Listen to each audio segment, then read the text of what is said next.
De novo, herança quantitativa. Preste atenção, grava bem. É onde ocorre o efeito cumulativo da ação de vários pares de genes. Ou seja, é uma coisa que vai acumular. Se eu vou ter uma altura boa, se eu vou ser inteligente, se eu vou ser um peso ideal. Então, é o acúmulo de vários pares de genes. Há uma variação fenótica gradual e contínua entre um valor mínimo e um valor máximo, devido à adição de genes dominantes no genótipo, seguindo uma curva normal de distribuição. Exemplo: altura, peso, cor da pele, cor dos olhos, grau de inteligência, altura de plantas, produção de leite em bovinos, comprimento de pelos e etc. Para se saber o número de fenótipo ou quantos pares de genes estão envolvidos, são utilizados modelos matemáticos. Geralmente, está relacionado a fenótipos que sofrem variação gradativa, como peso, altura, cor da pele, tá? Lembre-se disso. A cor da pele é o que vai ser a herança quantitativa, o melhor exemplo para a herança quantitativa. A ou B, produção mínima de melanina. A ou B, a intensificação dessa produção de melanina. Só para lembrar. Herança quantitativa ou poligênica. Essa forma de herança ocorre quando dois ou mais pares de gene não alelos apresentam seus efeitos somados em relação ao mesmo caráter, de maneira a determinar fenótipos com diferentes intensidades. Aqui eu tenho fenótipos e genótipos. Então, lembrando que eu estou recapitulando para vocês fixarem bem que o branco é azinho, azinho, bezinho, bezinho, e o negro, azão, azão, bezão, bezão. Lembre-se que aqui, ó, o negro, maior intensidade de melanina, o branco, pouca intensidade. E em intermediário ficam os escuros, os mulatos médios e os mulatos claros. Herança quantitativa. Aqui os exemplos, olha, nós temos o negro, o branco, o mulato claro e o mulato médio, tá? É como se fosse em degradê, olha. Esse aqui mais branco, esse preto, um contraste com o outro, esse aqui mais claro, esse aqui mais moreno. E aqui os genótipos e os fenótipos de cada um. A herança quantitativa, 1, 4, 6, 4, 1, ou seja, 1 de 4, 6 de 4 e 1. Também é um caso particular de interação gênica, nesse caso em que as diferenças fenótipicas de uma dada característica não mostram variações expressivas. Das variações são lentas e contínuas e mudam gradativamente, saindo de um fenótipo mínimo até chegar ao fenótipo máximo. É fácil concluir, portanto, que na herança quantitativa ou poligênica, os genes possuem efeitos aditivos e recebem o nome de poligenes, que é o que acontece na cor da pele. Há uma variação gradativa, ou seja, o preto ele vai clareando, o branco ele vai escurecendo. Aqui mostrando mais uma vez como que fica os fenótipos. Olha lá, o negro, tá? E ali ele me dá a proporção de cada um. O branco é 1 por 16, o mulato claro 4 por 16, o mulato médio 4 por 16, o mulato escuro 4 de 16 e o negro 1 de 16, tá? E aí para vocês irem treinando, tá? Os fenótipos aí.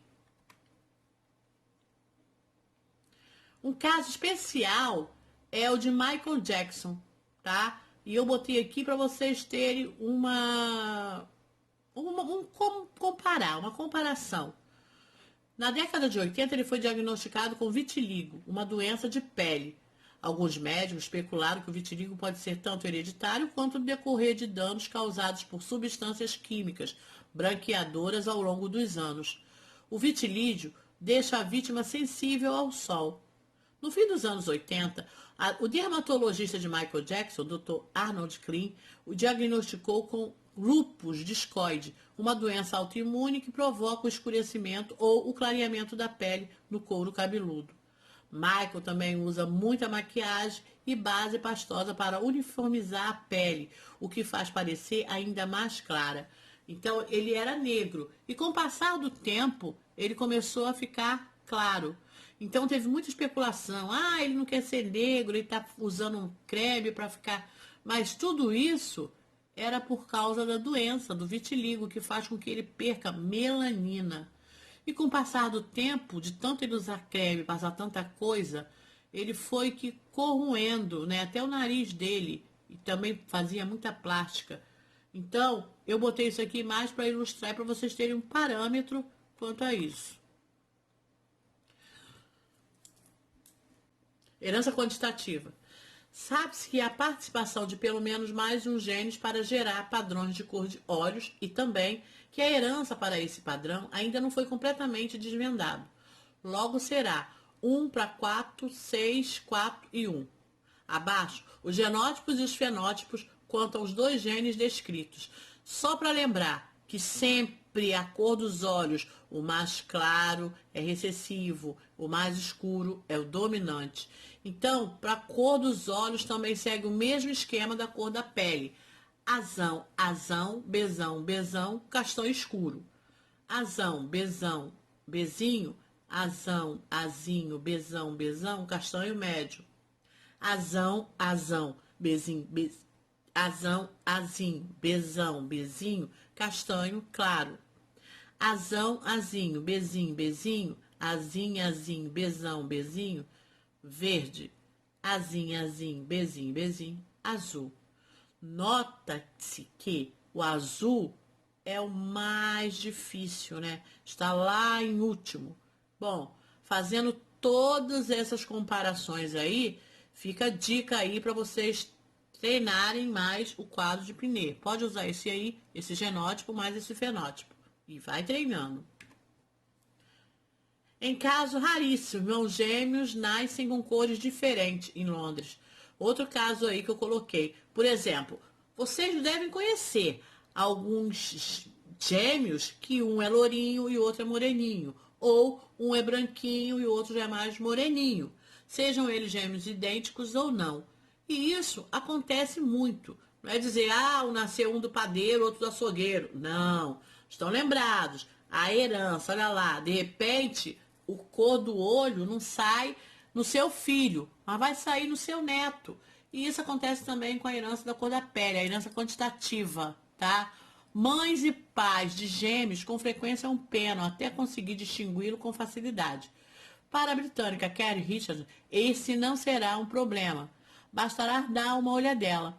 Em um caso considerado extremamente raro por médicos especialistas, para alguns, a chance disso ocorrer é de 1 em 1 milhão. Um dos filhos gêmeos de Carrie Lighton é branco e tem cabelos loiros, como o do pai, cujo nome não foi divulgado. Seu irmão mais moço, Kaiton, nascido 20 minutos depois, puxou a mãe, tem pele escura e cabelo bem preto.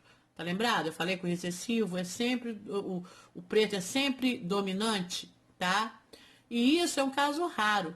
A cor da pele é determinada por até 7 genes diferentes, conforme especialistas ouvidos pelo jornal Daily Mail em Londres.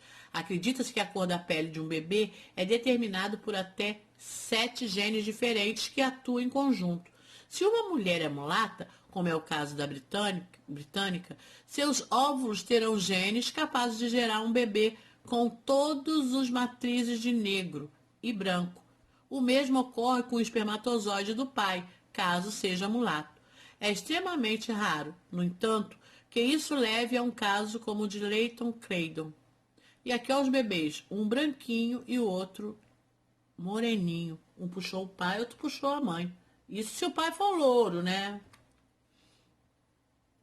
Aqui um exemplo, deixei um exercício já resolvido para vocês terem a ideia. Aqui, olha. O casal, tá? Teve 2 filhos, um menino e uma menina. E se esses dois aí, tá? Tivesse um terceiro filho, como que seria? E ali eu botei a tabela para vocês, tá? Treinem bastante, tá? Aqui um exemplo de herança quantitativa e de cor de pele. Nós temos aqui, ó, diferentes bebês, tá? Com a cor de pele mostrando que a herança quantitativa regula bem a pele, cor da pele. Muita melanina, pouca melanina. Façam os exercícios. Treine quadro de Pinner. e a gente vai ficar com esses exercícios aqui. Respondam no caderno, façam um resumo, anotem tudo que vocês acharam de mais importante. E qualquer dúvida, a gente se vê lá no Zap, tá? Faça os exercícios. Gente, estudem, treinem bastante, que a gente só vai aprender fazendo quadro de pneu várias vezes, tá bom? Fiquem com Deus, façam os exercícios, façam suas atividades, estudem bastante. Beijinho, tchau!